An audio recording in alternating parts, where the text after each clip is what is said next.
ভাই রে ভাই, বিপিএল শুরু হওয়ার আগে এই নোয়াখালী এক্সপ্রেস নিয়ে যা হাইপ তোলা হইল, মনে হয়েছিল এই ট্রেন এবার সরাসরি মিরপুরের পিচ থাইকা ট্রফি নিয়ে নোয়াখালী গিয়া থামবো। সবাই ভাবছিল নামের সাথে মিল রাইখা ট্রেনের মতো গতিতে সব দলরে তারা পিসা ফালাইব। গতিদানব সুজন সাহেবরে যখন কোচ বানাইলো, তখন মনে হইল বিশ্ব ক্রিকেটে রাজ করার গোপন নকশা তারা পাইয়া গেছে। বিপিএল এর সব দলরে তছনছ কইরা দিবে, কাউরে ছাড় দিবে না।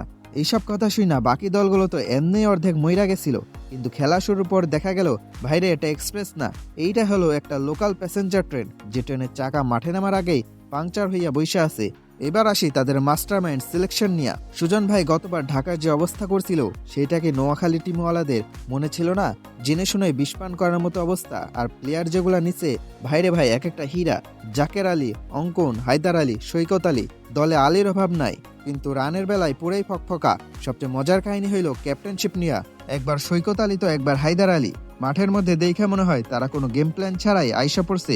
পুরো হজবরল অবস্থা। ব্যাটিং দেখা মনে হয় তার প্রতিপক্ষরে বলতেছে, ভাই আমরা তো প্রথম অনেকদিন পর বিপিএলে আসছি, আপনারা 2 পয়েন্ট কইরা গিফট নেন আর আমগো তাড়াতাড়ি ড্রেসিং রুমে যাওয়ার ব্যবস্থা কইরা দেন। তাদের পারফরমেন্সের দিকে একটু তাকান। প্রথম ম্যাচে চট্টগ্রামের কাছে হইল বিধ্বস্ত, মানে স্টেশনের সিগন্যালই তারা দেখতে পাই নাই। দ্বিতীয় ম্যাচে সিলেটের কাছে পকেট থাইকা জিতা ম্যাচটা বিল্লাইয়া দিয়ে আসলো।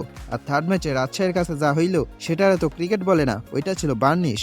পুরো টিমরে দেখা মনে হচ্ছে তারা এবার বিপিএল আসছে চ্যারিটি করতে। তারাই নোয়াখালী এক্সপ্রেসের সাথে খেলা ফিক্স করে আর 2 পয়েন্ট নিয়ে হাসি মুখে বাড়ি ফিরবে। বাইরে নোয়াখালী তো রয়্যাল ডিস্ট্রিক্ট, কিন্তু মাঠের মধ্যে এই জঘন্য ব্যাটিং আর গেম প্ল্যানিং দেখা মনে হইতেছে তারা পয়েন্ট গিফটিং সার্ভিস খুলছে।